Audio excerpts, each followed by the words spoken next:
या देवी सर्वभूतेषु मां सिद्धिदात्री रूपेण संस्थिता नमस्तस्य नमस्तस्य नमस्तस्य नमो नमः।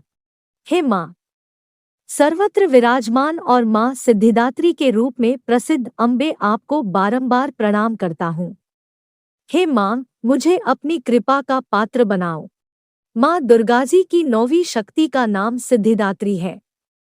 ये सभी प्रकार की सिद्धियों को देने वाली है। नवरात्रि पूजन के 9वें दिन इनकी उपासना की जाती है। इस दिन शास्त्रीय विधि विधान और पूर्ण निष्ठा के साथ साधना करने वाले साधक को सभी सिद्धियों की प्राप्ति हो जाती है। सृष्टि में कुछ भी उसके लिए अगम्य नहीं रह जाता है। ब्रह्मांड पर पूर्ण विजय प्राप्त करने की सामर्थ्य उसमें आ जाती है। मार्कंडेय पुराण के अनुसार अणिमा, महिमा, गरिमा, लघिमा, प्राप्ति, प्राकाम्य, ईशित्व और वशित्व ये 8 सिद्धियां होती है। ब्रह्मवैवर्त पुराण के श्री कृष्ण जन्म खंड में यह संख्या 18 बताई गई है।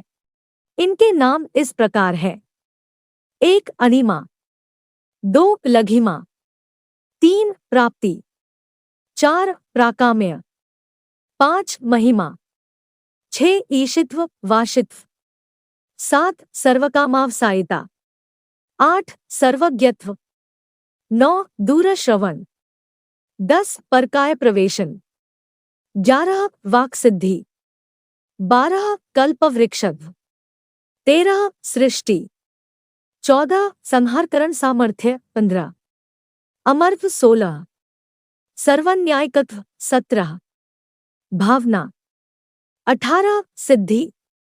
सिद्धिदात्री भक्तों और साधकों को ये सभी सिद्धियां प्रदान करने में समर्थ है। देवी पुराण के अनुसार भगवान शिव ने इनकी कृपा से ही इन सिद्धियों को प्राप्त किया था। इनकी अनुकंपा से ही भगवान शिव का आधा शरीर देवी का हुआ था। इसी कारण वे लोक में अर्धनारीश्वर नाम से प्रसिद्ध हुए। मां सिद्धिदात्री 4 भुजाओं वाली है। इनका वाहन सिंह है।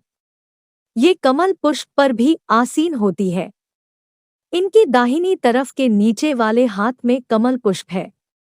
प्रत्येक मनुष्य का यह कर्तव्य है कि वह मां सिद्धिदात्री की कृपा प्राप्त करने का निरंतर प्रयत्न करे, उनकी आराधना की ओर अग्रसर हो। इनकी कृपा से अनंत दुखरूप संसार से निर्लिप्त रहकर सारे सुखों का भोग करता हुआ वह मोक्ष को प्राप्त कर सकता है।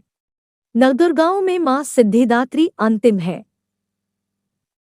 अन्य 8 दुर्गाओं की पूजा उपासना शास्त्रीय विधि विधान के अनुसार करते हुए भक्त दुर्गा पूजा के 9वें दिन इनकी उपासना में प्रवृत्त होते हैं। इन सिद्धिदात्री मां की उपासना पूर्ण कर लेने के बाद भक्तों और साधकों की लौकिक पारलौकिक सभी प्रकार की कामनाओं की पूर्ति हो जाती है। सिद्धिदात्री मां के कृपापात्र भक्त के भीतर कोई ऐसी कामना शेष बचती ही नहीं है जिसे वह पूर्ण करना चाहे। वह सभी सांसारिक इच्छाओं, आवश्यकताओं और स्पृहाओं से ऊपर उठकर मानसिक रूप से मां भगवती के दिव्य लोकों में विचरण करता हुआ उनके कृपारस पीयूष का निरंतर पान करता हुआ विश्वभोग शून्य हो जाता है। मां भगवती का परम सान्निध्य ही उसका सर्वस्व हो जाता है। इस परम पद को पाने के बाद उसे अन्य किसी भी वस्तु की आवश्यकता नहीं रह जाती। मां के चरणों का यह सान्निध्य प्राप्त करने के लिए हमें निरंतर नियमनिष्ठ रहकर उनकी उपासना करनी चाहिए। मां भगवती का स्मरण, ध्यान, पूजन हमें इस संसार की असारता का बोध कराते हुए वास्तविक परम शांतिदायक अमृत पद की ओर ले जाने वाला है। इनकी आराधना से जातक को अणिमा, लघिमा, प्राप्ति, प्राकाम्य, महिमा, ईशित्व, सर्वकामावसायिता, दूर श्रवण, परकामा प्रवेश, वाक्सिद्ध, अमरत्व, भावना, सिद्धि आदि समस्त सिद्धियों नव निधियों की प्राप्ति होती है।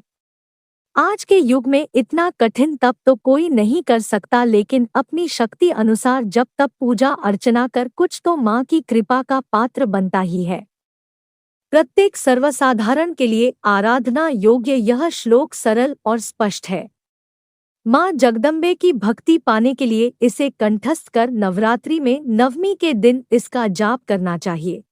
यदि आपको हमारे वीडियो पसंद आते हैं तो कृपया हमारे चैनल को लाइक शेयर और सब्सक्राइब करें। धन्यवाद।